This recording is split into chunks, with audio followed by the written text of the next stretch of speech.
The Sahara's golden sands stretched endlessly under the blazing sun, shimmering like waves of a golden sea. In a small village, Zohra, a young engineer, watched her father struggle to irrigate their sparse vegetable patch. The effort was immense, the water too scarce. "There has to be a better way," Zohra muttered, sketching ideas in the sand.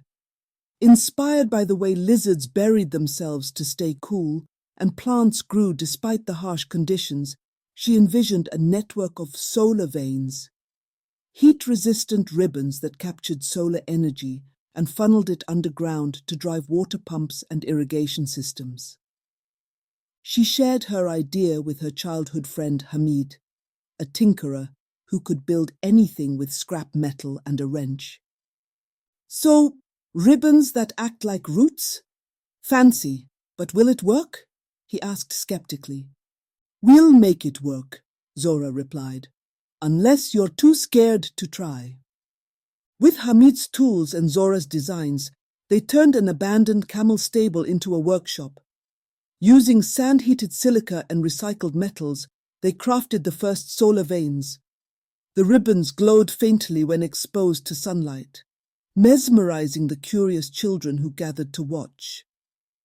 "It's like magic!" a wide-eyed boy exclaimed. "Not magic," Zohra said with a grin. "Just clever science." Hamid, however, couldn't resist adding humor to the mix.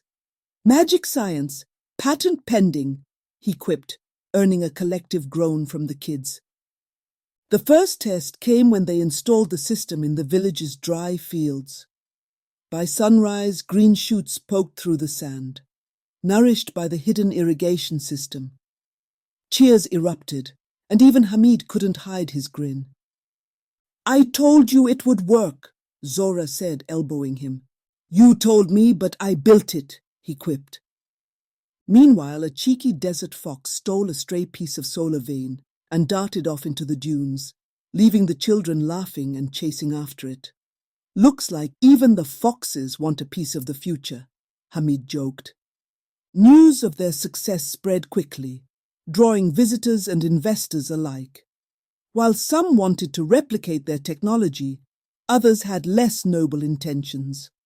One day, a representative from Desert Edge Enterprises arrived in a shiny black SUV. "Impressive work," he said, flashing a polished smile. "We could scale this to a global level. Of course, you'd need to sell us exclusive rights." Zohra's face hardened. "This isn't for sale. It's for the people." "Think about it," the man said, leaving a business card. "Big decisions take time." "Big decisions don't take your nonsense," Hamid muttered under his breath, earning a chuckle from Zohra. Later, the same desert fox appeared, proudly dragging the man's shiny leather shoe into the workshop. "Looks like the fox has spoken," Zohra said, grinning.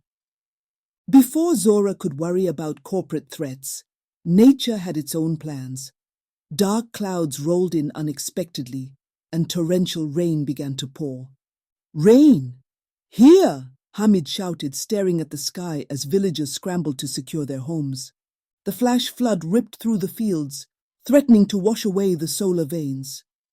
Zohra, Hamid, and the villagers worked frantically, reinforcing the network with sandbags and redirecting water into reservoirs. "This is not how we imagined testing it," Hamid yelled over the chaos. "No, but it's working," Zohra replied, watching the ribbons channel water safely underground. As they worked, Hamid slipped and fell face first into a muddy trench. "Well, at least I'm part of the irrigation system now," he muttered, making everyone laugh despite the tension. As the floodwaters receded, the solar veins revealed their unexpected strength. They had not only survived but had captured and stored water, creating new reserves for the community. Villagers gathered to celebrate, and Zohra took the opportunity to teach them how the system worked. Children played tug-of-war with a spare ribbon, laughing as it glowed faintly in their hands. "This isn't just technology," she said to the crowd.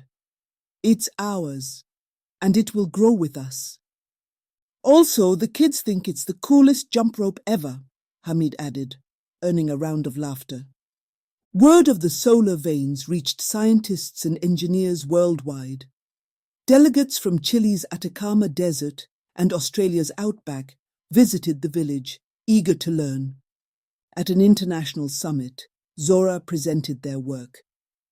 "The desert may seem barren," she said, "but it's full of potential. We just need to look beneath the surface."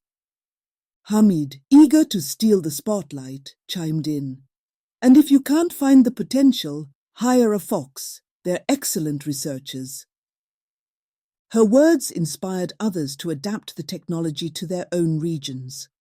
Solar veins became a symbol of resilience and ingenuity, bridging communities across the globe. Years later, the once dry village was unrecognizable. Lush fields stretched as far as the eye could see, and the solar veins hummed faintly beneath the surface, a testament to what could be achieved with determination and unity. Hamid stood beside Zohra as they unveiled a new workshop dedicated to teaching the next generation of innovators. "What should we call it?" he asked. "The Root Academy," Zohra said with a smile. "Because every idea starts small but grows into something extraordinary." As they cut the ribbon, a gust of wind carried the scent of blooming flowers, a reminder of how the desert had been transformed into a thriving oasis. Meanwhile, the mischievous desert fox darted through the crowd. Now a beloved mascot of the village's innovation,